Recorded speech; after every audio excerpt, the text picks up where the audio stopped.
How do you mess up your video or podcast audio at the very end of your production after you've spent all the time to plan it, record it, and edit it? Is when one person's audio looks like this. It's consistent, measures at -23 LUFS. We'll get into that. And another person's audio looks like this, also consistent, but louder. And when you mix them together, you could get something that looks like this, a waveform that is louder in some parts and quieter in others, resulting in that non-level matched video or podcast audio. For the person listening, this means at best, they have to continually adjust the volume to hear the conversation. At worst, they are missing half of the content and they may have moved on to something else, perhaps never returning, and you're probably not getting the sub. So how do we fix it? How do we make sure that every podcast and or video that we publish goes out with balanced levels every time? And as an added bonus, how do we create audio that sounds the same from one episode to the next? Let me show you.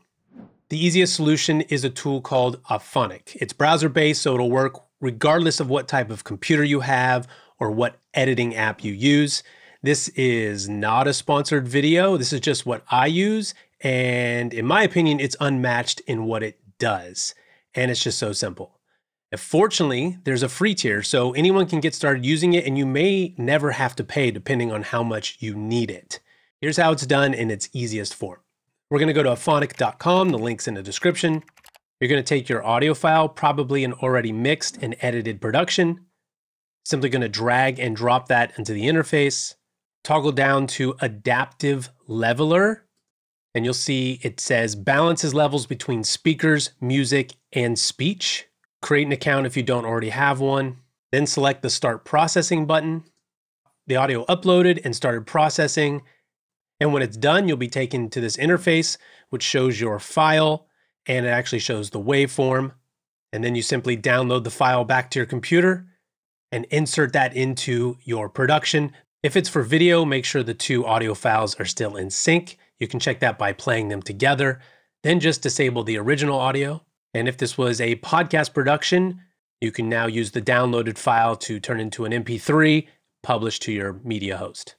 You want to make sure you do this process each time you produce a piece of content. And if that's all you needed, we're done. But if you want to know a little bit more about the process, let me explain what is actually happening here and a couple alternative ways to achieve the same results. First off, what this process is not. It's not peak normalization. You might hear people say to you, oh, I normalize my audio to -1 dB. They think they're saying they've done this process properly and that their audio is good, but this is not quite accurate. And in many cases, they can get away with it because the audio was recorded well with consistent levels and the audio is indeed at a volume which is loud enough, but their audio could still be unbalanced and not likely to be consistent across all their episodes or videos. They may have different volumes across their entire library. And where I really see this fall down the most is when you have more than one person in the production, either a host and a co-host or guest. Especially when I'm listening on a plane or in a car, somewhere where there's a lot of external noise, you're really gonna notice the difference because you're gonna set it based on one of the persons speaking, and then the other person's gonna come on and their level's gonna be different, and you're either not gonna hear it or it's gonna be too loud. Whatever it is, you're gonna have to adjust the volume and you're gonna have to keep going back and forth. This is definitely something we don't want the listener to have to do. What about another type of normalization? Loudness. In this process, you also set a target, but it would be denoted in LUFS, which without getting too in the weeds is simply a measurement of how loud the audio is perceived to be by human ears, because we hear different frequencies at different levels. But again, your highs and lows or your dynamic range, the difference between the highest peak and the lowest levels remain the same. Your overall or average audio is set to a target such as -16 LUFS. Loudness units relative to full scale is what that stands for. And that's the setting I use for podcast production.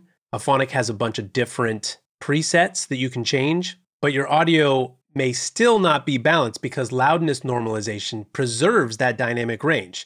In the leveling process that's done by Auphonic, the dynamic range is adjusted using dynamic range compression, which is either lowering some of the highs or bringing up some of the lows. They use true peak limiting, and so our peaks don't clip or distort, And then they have algorithms, which they use to prevent amplifying unwanted noise like wind, breathing, background noise, or raising silent sections, which is something you don't want to do. But what about alternatives to Auphonic?